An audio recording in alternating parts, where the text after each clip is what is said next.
All right, welcome back to the second half of writing Précis. So we're practicing this right now and doing it together. So you are not plagiarizing by writing the same thing that I'm writing. You're just learning. This is what we would do if we were in the classroom. I would write this up on the board and you'd be writing it down.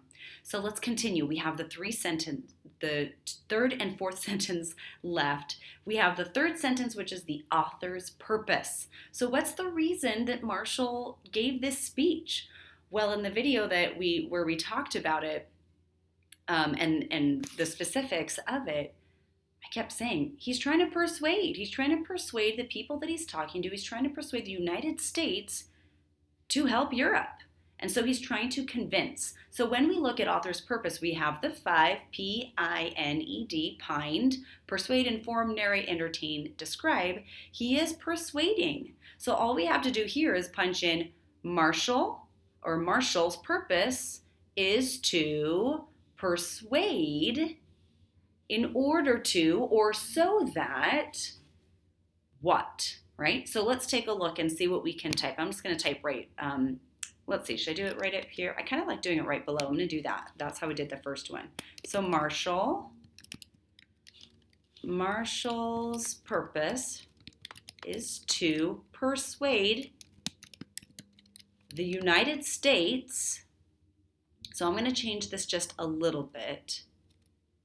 So in order to persuade, in order to, but I want to add specifically that he's going to persuade the United States. Persuade the United States to do what? So right here where it says in order to or so that, you can switch that up a little bit. If it's helpful to keep it just like that, that's fine. I'm just going to change it a little bit. I'm still going to use the word to take steps to assist Europe in doing what? In building. What's the intended reason for the claim? To take steps to assist Europe in rebuilding its economy. And then I got to get into something a little bit more specific. Assist Europe in rebuilding its economy without placing restrictions on their self-governance. So let me type that up really quick and then we'll take a look at where I'm getting that. Without placing restrictions on their self-governance. So if we take a look over here, this is the section that is yellow. So after Marshall says that, Europe needs our help, then he says, wait a second, if they don't want our help, that's okay. So it wouldn't be right if we said, no, we're going to help you and we're going to force our country to come and help. He says, this is the business of the Europeans. The initiative, I think, must come from Europe. So he's saying it's a good idea, it's friendly, and we want to do this, but it's got to be agreed upon by Europe.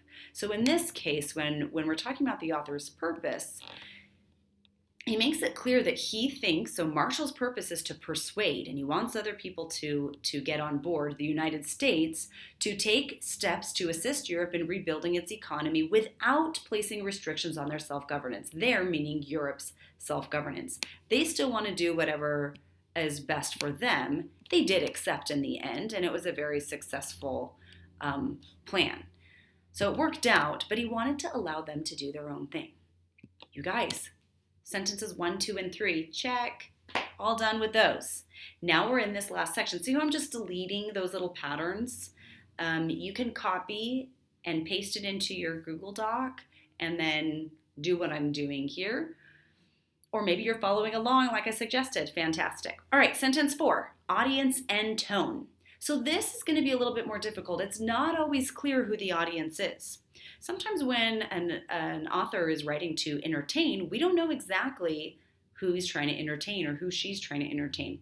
Sometimes it might be clear in that it's a children's story, so it's for children just to laugh and enjoy. But in this case, we have something specific. So it'll start off with he. You could also say Marshall again, but just to add some variety.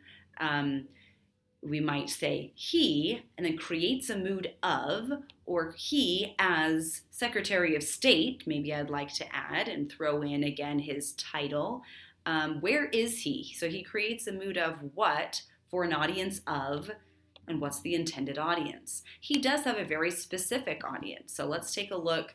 This is actually at the very top, and it's in green. So this is extra information. It's not part of his speech. It's extra information that I'm giving you. You don't even have to go look it up. So the speech wasn't given during the commencement address. It was given afterwards to a very elite group of people. So we're going to point out that this elite group of people were those who could probably push more effectively this plan, the Marshall Plan of having European unity and have these ideas take shape. So I might word this a little bit differently. So I'd probably put, well, if we wanted to, I'm feeling torn between my own ideas and the pattern. Sticking to the pattern is very safe. So let's do this. We've got he, meaning Marshall, creates a mood of urgency,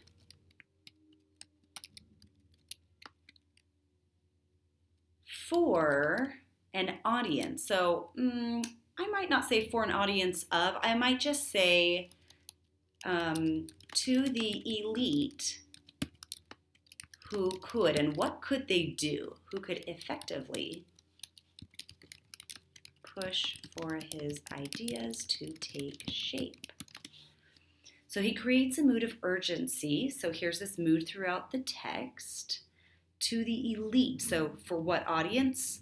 The intended audience is the elite, those people who could actually make this happen, who could effectively push for his ideas to take shape. So sticking to the pattern is wonderful. If you feel like you want to get a little bit creative with how you say who the audience is, that is fine. I do not have a problem with that. In fact, I'm actually just going to delete this instead of moving my sentence.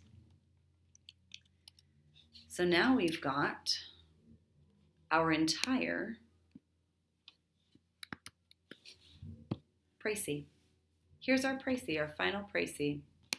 From what I understand, it does not need to be double-spaced.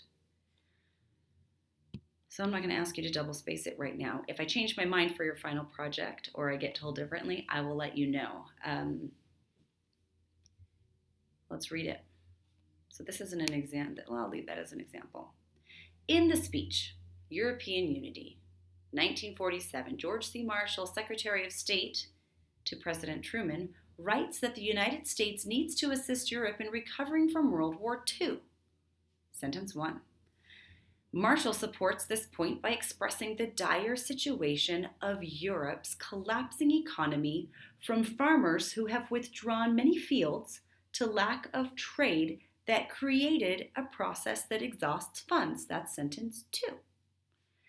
Marshall's purpose is to persuade the United States to take steps to assist Europe in rebuilding its economy without placing restrictions on their self-governance. Sentence 3.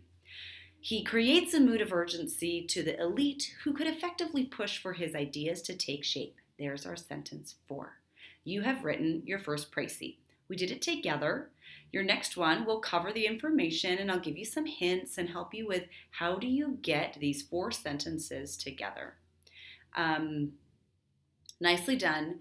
This needs to be submitted in order for you to get credit for it. So please submit this via Google Classroom, Google Docs. Use Google Docs. It should look like this. You don't need to write Guide to Writing a Précis. None of the example and on above will be necessary. Just start right here with student name all the way down here. Bye guys. Talk to you later.